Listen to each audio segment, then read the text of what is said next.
Hey guys, it's Dales here. Welcome to Let's Play Final Fantasy Tactics A2 Grim the Rip. With me, your host, Dales. Wait, no, I said Dales here, so... Anyway, redundancy is always nice. And I'm here to, post-commentate. We're gonna go ahead and do Caravan Cry. Bandits, bandits! In Cthulhu Sand, help!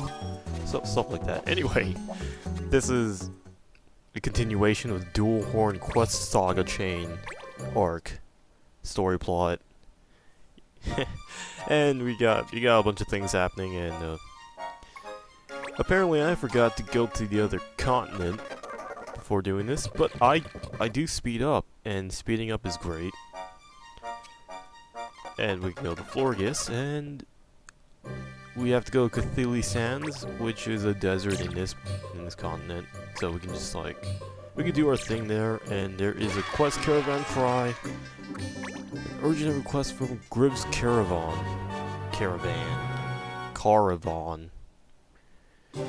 Anyway, we got a list Sorcerer Lord.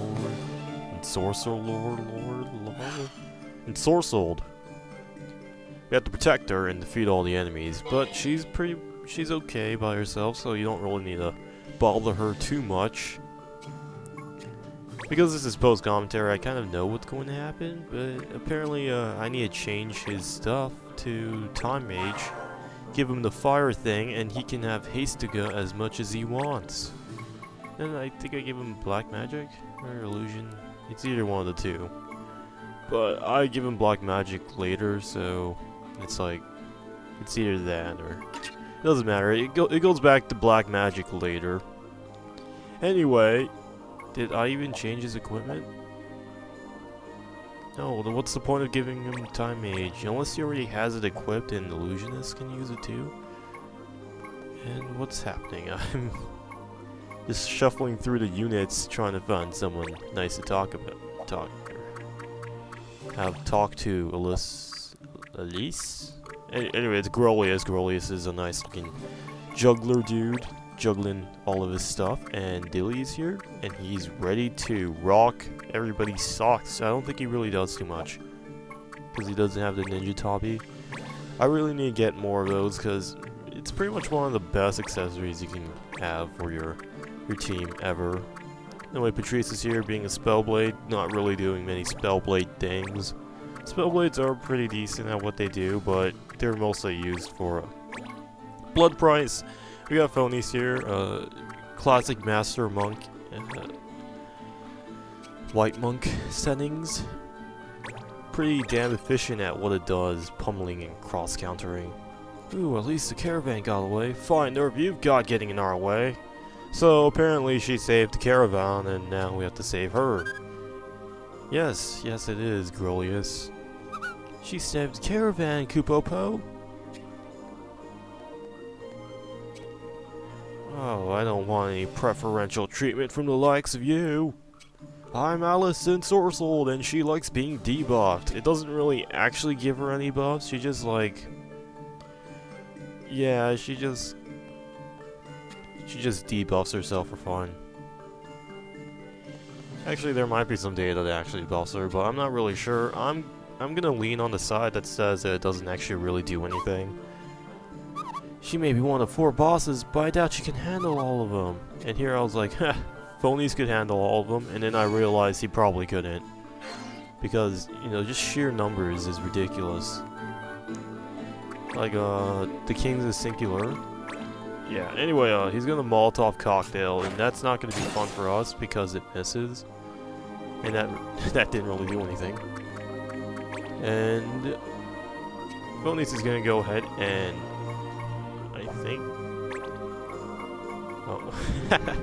here I realized I don't have my White Monk skills equipped, so I just go ahead and pummel this dude, and he has counter, and then I realized, oh, I could cross counter him. But then I realized that cross countering is not as cool as pummel. And Patrice is gonna come over here, and she's just gonna stab the poor Moogle in the face. 75% chance. And it doesn't hit. Isn't that just absolutely fantastic? Anyway, Teak is all up in here, and he's like, come on, man. And we're gonna KO this thief right here. Pretty simple, really. And I now realize I don't have the archer thing on him, so that's fantastic, isn't it? And, like, Grolius is all up in here, and he's like, I'm gonna smile toss someone, and he smile tosses Phonies, and Phonies is gonna go ahead and attack that white mage all the way up there with his pummel, because pummel is what he does. He pummels things to oblivion and back. On a side note, is Elder Scrolls Oblivion good? Because, I mean, Skyrim was apparently good. I didn't really find too much enjoyment out of that. Maybe Oblivion is better with the right mods? I really don't know. The thing about Skyrim, for me, is, I really didn't know what to do at pretty much all the time. I killed a dragon at level 2. Like the first dragon you fight, I kind of ran up to it, one hand with a healing spell and the other hand just punching him. I just kind of punched it to death. And every once in a while I'd hide and heal myself. I tried that on the second dragon you fight, like to the northeast. And there was this sorcerer dude and the dragon came up and I was like, oh, I'll just punch him to death, and then I died, and then that's kind of as far as I got, and I just hasted go the enemy unit as well as Grolius, and that's cool, I guess. But yeah, like the first 2 hours of Skyrim, I guess, maybe? Was it the first 2 hours? I remember quick loading a lot of times because I was just messing around half the time. I remember killing this dude that apparently you can't kill.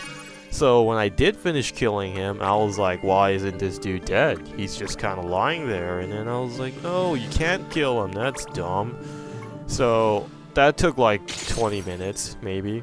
And I kind of ran around on a horse that I didn't pay for. Because, you know, they're a ripoff. So whenever I got stopped, I just ran away and I just kept doing things, and that's when I went to the second dragon and got killed. Well, in any case, after I beat the first dragon, I thought I couldn't get in trouble for stealing horses, so I stole horses anyway, but apparently I could.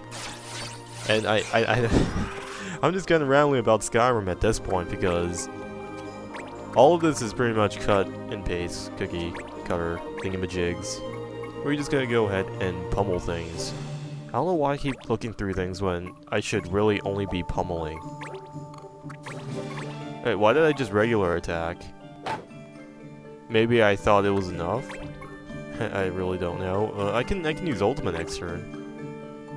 Not like Ultima Shot or anything, just Ultima. Anyway, Alyssa's Ensorcelled is there, ready to get Molotov Cocktailed. Did not really do too much to her. Anyway, and that's all good. We can attack this dude, hopefully KO, and I'm pretty sure we KO him. Because minimum maximum is always teeter-tottering, for lack of a better descriptor.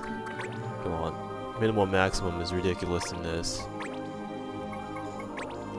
Ultima Shot! And we are left with Phonies up there to KO 2 units when he is primarily a single target. Okay, what's there to talk about now? I can talk about like good units. Like for Dilly, I have Paladin Pariver. Right now he's doing Pariver Fighter because I don't have good Paladin skills. But what I'm going to do right now, after he masters all 4 of the elemental slashes, I'm gonna make him a paladin to boost his defenses and give him the best weapons and armors in the game, and he can destroy everything. Phonies is obviously Master Monk, White Monk hybrid, and that's good because I need to get him the passive ability Unscarred, so he does 50% more damage to everything in his way. And what am I looking through? Wait, no, it doesn't actually hurt the white mage. Oh, isn't that fantastic? I think that's what makes me want to just pummel him to death. And I just attack him. Let's see, Grolius should... Oh, he shouldn't be a Moogle Knight juggler. I do that anyway, because Moogle Knights and jugglers are cool. What he really should be is a Moogle Knight Fusilier or a Moogle Knight Cannoneer. Like, the other way around, because Moogle Knights get an Ultima, called like Ultima Sword. And I make a really big deal about it in a later episode, but you guys can just like ignore that if you watch this one. But basically, it's kind of the same thing with Teak, where you just have a long-range Ultima and it just kind of destroys everything, but with Moogles. You can also do the same thing with Bongos by going Trickster and Gladiator. Gladiator gets the same Ultima from the same weapon as the Moogle Knights, so when you get the Ultima for Moogle Knights, you can give it to a Bonga as a Gladiator, and once they master it, they can go Trickster and Ultima everything, but Tricksters aren't really too good for anything other than that, really. Oh, I guess they could be used to do some mob control with the Bishop class. And Numos, I don't really know what I'm doing with my Numos. I just have it as a Time Agent. Time Agents are spectacular in Final Fantasy games, because haste is so good. Oh, look, everybody got things. Like, I think she mastered Blood Price. Yes, now she can use Blood Price as something other than a Spellblade. And that's fantastic. Look at that, Blood Price. Now she won't be able to wield shields, but that's fine because she gets to destroy things. Viera's should honestly probably be running Red Mage Summoner, but I want it to be a little different and go Red Mage Elementalist, because I can deal a bunch of debuffs to everything, everywhere.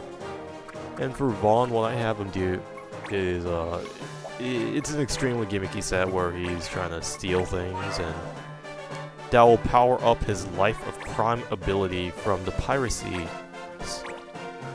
sub-abilities. Basically, it gets stronger the more times you steal things. And what I have for Mel to do is, I'm basically just trying to widen her options by giving her soldier abilities so she can access the Pariver and fighter line.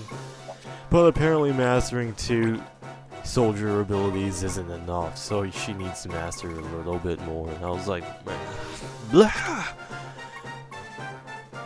Which kind of reminds me of Dilly in his earlier times. Let's see, oh, Humes, like, Teak can also run this thing where, you got, like, there's this class named Seer. I think I talked about it earlier, or at least it was, in the description. They have access to Magic Frenzy, and if you give something dual wield, they just completely destroy everything, which is what I'm doing with Adele, by the way. She's gonna be a Heriter / Seer. You know, if I ever use her, I mean, it's probably not gonna happen by the time this Let's Play is finished, in all honesty.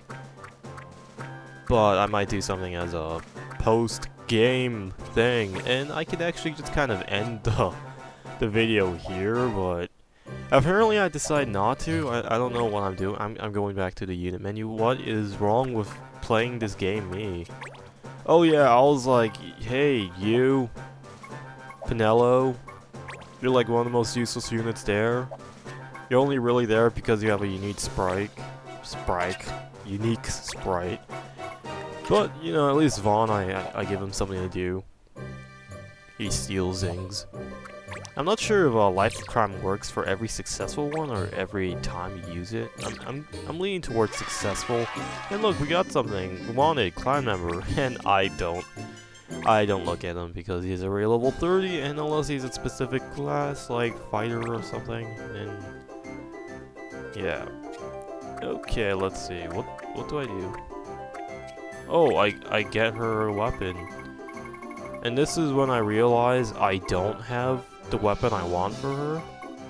and I got super sad. And this pretty much launches me into another series of side. Oh wait, no, I do have it. Oh, there it is. It's the Madu. It gives her the Red Mage ability double cast, which allows her to double cast things.